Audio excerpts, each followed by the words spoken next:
Hello दोस्तों, आज मैं आप लोगों के लिए एक ऐसी चेस ट्रिक बताने वाला हूं जिसे खेलकर आप अपने दोस्तों को धूल चटा सकते हो। जिसे सीखना बहुत आसान है, लेकिन आप इसे तभी खेल सकते हो जब आपको इसके तीनों वेरिएशंस पता हो। तो बिना देरी किए चलिए शुरू करते हैं।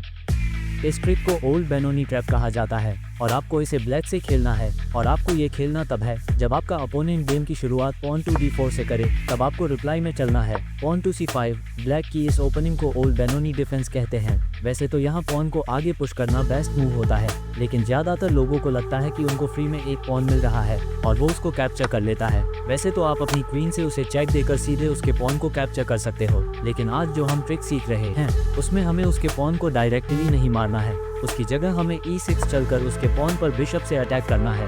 यहाँ पर कोई भी स्ट्रॉन्ग प्लेयर अपने इस पॉन को सैक्रिफाइस करेगा और अपने बाकी के पीसेस को डेवलप करेगा, लेकिन अगर कोई लालची प्लेयर होगा, जो कि ज्यादातर लोग होते हैं, वो इस पॉन को बचाने की कोशिश करते हैं, जिसके लिए उनके पास तीन ऑप्शंस हैं। सबसे पहले, या तो वो अपने बिशप से इसे डिफेंड कर सकता है, लेकिन ये इतना अच्छा मूव नहीं है क्योंकि इससे उसका पॉन और बिशप दोनों ही ब्लॉक हो जाएंगे। दूसरा ऑप्शन उसके पास ये है कि वो अपनी क्वीन से उसे डिफेंड करे, लेकिन फिर नेक्स्ट मूव में उसकी क्वीन पर अटैक हो रहा है, जिससे उसका ये मूव वेस्ट हो जाएगा।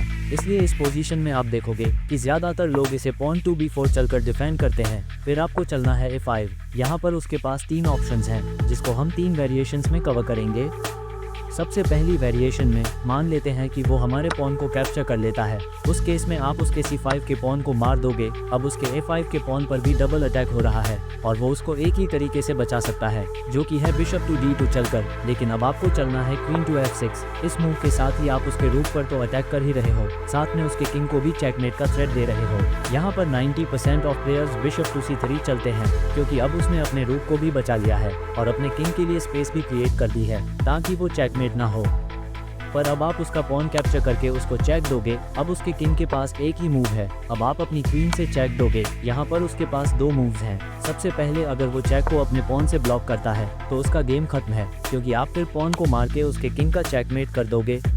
और उस पोजीशन में अगर वो चेक को ब्लॉक करने की जगह अपने किंग को मूव करता है, तो आपको सिंपली चलना है queen to d5 and check देना है। अब उसका किंग ट्रैप हो चुका है और उसके पास इकलौता मूव बचा है, जो कि है कि वो अपने बिशप से चेक को ब्लॉक करे। पर फिर आप उसको कैप्चर कर लोगे और इसी के साथ एक बार फिर से उसका किंग का चेकमेट हो चुका है। अब अगर हम थोड़ा पीछे जाएं तो आप सोच रहे होंगे कि ज़रूरी थोड़ी है कि वो अपने बिशप को ही चले, उसकी जगह वो अपने पॉन को भी तो आगे बढ़ा सकता है हमारा अटैक रोकने के लिए। उस केस में आपको सिंपली उसका रूप कैप्चर कर लेना है। पर यहाँ पर व्हाइट के पास भी एक अच्छा मूव है, वो अपने बिशप को c3 पर चल सकता है। अब हमारी क्वीन पर अटैक है और अगर हम उसे बचाएंगे तो वो हमारे पॉन को कैप्चर करके हमारे रूप को ट्रैप कर सकता है। पर दोस्तों, आपको घबराना नहीं है, क्योंकि हमारे पास यहाँ पर एक किलर मूव है। हम अपने रूप को बचाने के लिए अपने बिशप को सैक्रिफाइस करेंगे। हम उसे b5 पर चलेंगे। अब उसका बिशप मूव नहीं कर सकता क्योंकि वो पिंड हो गया है। उसको मजबूरी में हमारे बिशप को मारना ही पड़ेगा और जैसे ही वो मारेगा, आपको अपने नाइट को डेवलप करना है। यहाँ पर हमने अपने बिशप को जरूर सैक्रिफाइस किया है, लेकिन हमको भी उसका रूप मिला है। और जैसा कि आपको पता है कि रूप की वैल्यू बिशप से ज्यादा होती है, तो हम ऑलरेडी एक्सचेंज अप हैं और ये गेम आपके लिए बहुत अच्छा साबित होगा।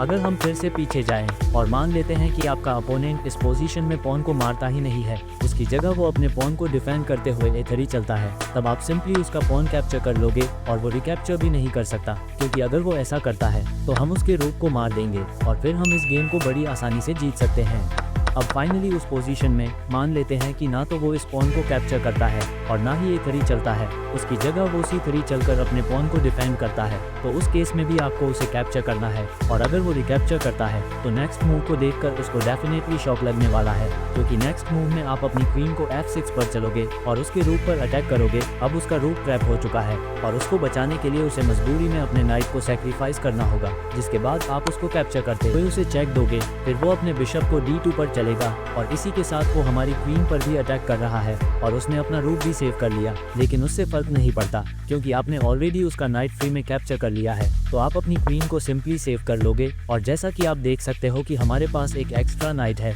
जो कि एक बहुत बड़ा एडवांटेज है और इस गेम को आप बड़े आराम से विन में कन्वर्ट कर लोगे। तो ये था ओल्ड बेनोनी ट्रैप। आपको ये ट्रैप कैसा लगा कमेंट में जरूर बताना। अगर वीडियो अच्छी लगी हो तो लाइक कर देना, चैनल को सब्सक्राइब कर देना। मैं मिलता हूँ अगले चेस ट्रैप में।